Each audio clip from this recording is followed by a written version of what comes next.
everyone, welcome back to the channel. Today we will talk about this viral girl जिसे आप सभी जानते ही होंगे। लड़की दिलजीत दोसांझ के कॉन्सर्ट में रो रही थी एंड इस पे ना बहुत सारे मीम्स बनाए जा रहे हैं। उसे ट्रोल किया जा रहा है, पर्सनली टारगेट किया जा रहा है and literally I don't understand कि इतना ज़्यादा क्यों हो रहा है। क्योंकि ना एक्टर्स या क्रिकेटर्स के लिए ना इससे भी ज़्यादा एक्सट्रीम चीज़ें लोग करते हैं, चाहे वो उनका टैटू बनवाना हो, उनके पैरों में गिर जाना हो या anything else. Then why she is targeted. देखो, कॉन्सर्ट्स में रोना ना बहुत ही कॉमन चीज़ है। जैसे ये लड़की रो रही थी अरिजीत सिंह के कॉन्सर्ट में और लोगों को ना इस लड़की पर क्रश आ रहा था। ये भी वायरल हुई बट बहुत ही पॉजिटिव वे में। क्या ऐसा सिर्फ इसलिए हुआ क्योंकि ये लड़की देखने में सुंदर थी, या फिर प्रॉब्लम किसी और से नहीं दिलजीत से ही है? लोगों का कहना है कि इतनी ज़्यादा सेलिब्रिटी वर्शिपिंग क्यों करनी है। कॉमेंट्स लाइक 12,000 की टिकट लेके रोने गई है। कुछ लोगों ने तो उसके फाइनेंशियल बैकग्राउंड पर ही हमला कर दिया। एंड अगर आप ध्यान से देखोगे ना तो ये लड़की स्टार्टिंग की रो में ही खड़ी है, जिसकी टिकट ना काफी ज्यादा एक्सपेंसिव होती है। तो इससे ना आप इसके फाइनेंशियल बैकग्राउंड का तो पता लगा ही सकते हैं। तो ऐसे मीम्स बनाना कि बाप धूप में काम कर रहा है या माँ धूप में काम कर रही है और बेटी यहाँ दिलजीत के कॉन्सर्ट पे रो रही है और पैसे खराब कर रही है,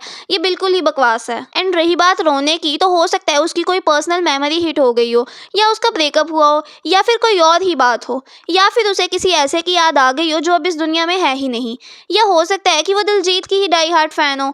लोग ना सोचते नहीं है ये सारी चीजें बोलने से पहले कि किसी की मेंटालिटी पे क्या असर पड़ेगा। अब इन सब चीजों से सीधे घर बार पर चले जाते हैं। But the good thing is ना, दिलजीत ने उसे बहुत ज्यादा सपोर्ट किया था, उसके बारे में एक रील भी डाली थी और उसे अपने स्टेज पे भी बुलाया था। बट द थिंग इज, किसी के कॉन्सर्ट में रोने से ना लोगों को इतनी ज्यादा प्रॉब्लम होनी नहीं चाहिए, पर लोगों ने उसको इतना ज्यादा ट्रोल करके क्यों रख दिया। सेलिब्रिटीज के लिए ना लोग ऐसा नहीं सोचते हैं। लोग ना इससे भी एक्सट्रीम चीजें करते हैं।